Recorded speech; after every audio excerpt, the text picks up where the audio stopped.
Hey there, I'm Jonathan Acosta, joined here by our Sabres insider, Paul Hamilton, and we're taking a look at what the Sabres offseason has done, what they've accomplished up to this point in July. And Paul, coming into this offseason, I think one of the biggest question marks was what the Sabres were going to do with Byram. A lot of people maybe figured that he would be traded maybe for a top six forward. Instead, the Sabres getting a 2-year contract done with that defenseman. What do you think of the deal with Byram and where that maybe positions the Sabres group of defensemen going into next season? Yeah, Kevin Adams, for the most part, doesn't necessarily shop players. He listens to offers. People call. Okay. Even if there's a player that he has in his mind, I'm not trading him, but tell me. Tell me what you give me for it. What's your offer? Mm-hmm. You know, he likes to listen to offers. So I think a lot of that was with Byram. It's like, all right, tell me what you want to do. We'll talk about it. And he never got an offer, I think, that he thought was even close. You know, so I think had they done that, maybe they would have traded for a top six forward, but the offer was never really there. And as he's told us, he doesn't mind if Byram's on the team. And he wasn't lying. He doesn't mind if Byram's on the team, whether it's 2 years, whether it's 8 years, whatever it might have been. He likes Byram being on the team, and with Byram signing, they are better on defense, especially when he's playing with Rasmus Dahlin. When he's playing with some of the others, we need to see some improvement. But does he necessarily have to play with some of the others? Well, yeah, if Rasmus Dahlin gets hurt, maybe he does. But if Rasmus Dahlin's not hurt, there's no reason in my mind why Byram can't play with Dahlin and Power can play with Kesselring and Samuelsson can play with Timmins. And you're all set, as far as I'm concerned, with your top six defensemen. And you bring up Kesselring and Timmins, some of the other additions. With that D-core, when was the last time you would say that the Sabres had, on paper at least, at full health, this good of a group of defensemen? It's been a long, long time. Might be back when Briere and Drury were around and they were in the Eastern Conference Finals. You're probably just being born about then. Just a little bit before that, yeah. It's been a while since that kind of stuff has happened. But, you know, they had a pretty good defensive core there. But this is a good defensive core that they have.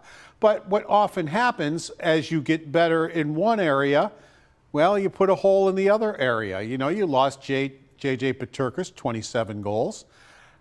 They really haven't replaced that. And when Kevin Adams talked, he talked about Benson. Well, Benson could grow and get better, and Quinn could grow and get better. Those aren't the first two names on my list. Yuri Kulich would be the guy I'm thinking. If you're looking for somebody that maybe, if you're looking internally to replace those goals, Yuri Kulich is on the top of the list for me. This kid can shoot. He can score. I think he's going to score in the National Hockey League. So I wouldn't sleep on Yuri Kulich. I wouldn't be, thinking, well, it's got to be Benson or it's got to be Quinn. I mean, I would put them behind Yuri Kulich as far as a guy, if it's internal, that's going to help make up some of those goals. I'm happy you bring up this topic because I wanted to touch on it. I feel like a lot of the fan base feels like it's been an underwhelming offseason. They basically run it back with a few sort of depth signings, and they have J.J. Peterka traded to Utah. They basically are able to bring back Byram, but other than that, it's a lot of the same forward group specifically. In your opinion, because we heard Jason Zucker at locker room cleanouts basically say, to paraphrase him, hope is not a very good strategy. Mm-hmm. It sort of seems that that's what they're banking on, with expecting Kulich to take a step forward and Zach Benson to take a step forward and Jack Quinn to stay healthy and take a step forward. In your opinion, what do you make of this Sabres offseason, apart from the defensive core, mostly focusing on the forward group? And does it seem like they're banking a lot on hope in order to take a step forward next season? I think part of it is fans don't really know Michael Kesselring. He played in Utah. He played in Arizona. It's like, who's he? And the same thing with, they know the name Doan, but not this one, his dad, who is a guy that played for a lot of years and was an elite hockey player. So I think that's part of it. I really think the fans are going to like Kesselring. They had to get better defensively. They had to. You can't be 29th in the league in goals against and be in the playoffs and be a good team. You just can't. So I think they did that. Even Timmins at number 6. They improved their number 6 defenseman by a lot. Too many turnovers from that position before. Too many dumb penalties. And I think just that part of it improved. Kesselring, I think, is going to be a really good guy with power. He's big. He's strong. He's willing to get involved in the rough stuff if he has to. And he's a smart hockey player. I was thoroughly impressed with him at the World Championships for Team USA. And he was in the important situations. So quickly with the forward group then, obviously they lose a ton of goal production and scoring with Peterka. Do you think that's more of a situation where they sort of replace that by committee next season then? Yeah, it could be. I mean, unless they make a trade now. And, you know, Bo Byram still could be traded. I mean, if the offer were to come, anybody could still be traded. If I'm not mistaken, Jeff Skinner got traded to Buffalo in August. So it's not like it can't happen. I don't know if it will happen, and it would make 3 years in a row that Kevin Adams has failed to get a top 6 forward in here. But I do like, I like the fact that you have yourself covered if Luukkonen can't do it in the beginning of the year. I like that they have made the defense better. Doan will get involved. I think you've improved over Lafferty with Doan and Donovan. They're going to be in the middle of things, and Doan likes to make people upset. Let's put it that way.